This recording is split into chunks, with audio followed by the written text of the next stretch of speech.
பூஜை செய்யக்கூடிய நாள்ல எந்த நாள் அப்படின்னு நான் சொல்றேன் உங்களுக்கு.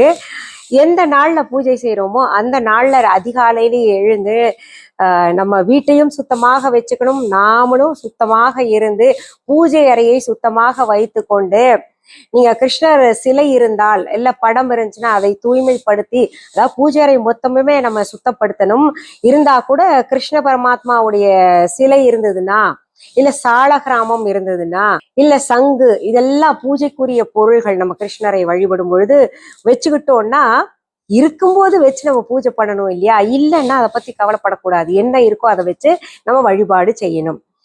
அதனால என்ன பண்ணுங்க, படமும் இருந்தால் அதை சுத்தப்படுத்தி கொண்டு நல்ல மனமான மலர்கள் எதுவாக இருந்தாலும் வச்சுக்கிட்டு, கிருஷ்ணருக்கு என்ன பிடிக்கும்? துளசி ரொம்ப பிடிக்கும் இல்லையா? அதனால துளசியையும் கட்டாயம் அன்னைக்கு வச்சிருங்க. இதுல துளசி இந்த கிருஷ்ண ஜெயந்தி வழிபாட்டு நாள் இருக்கு இல்லையா, அந்த நாள்ல பறிக்காதீங்க. முதல்லயே பறிச்சு வச்சுக்கிட்டு நீங்க சூட்டி விடலாம். அதற்கு பிறகு பாத்தீங்கன்னா, நம்ம சிலை இருந்ததுன்னா அதற்கு அபிஷேகங்கள் எல்லாம் செய்து அடுத்தது என்ன பண்ணணும்? அலங்காரம் பண்ணணும்.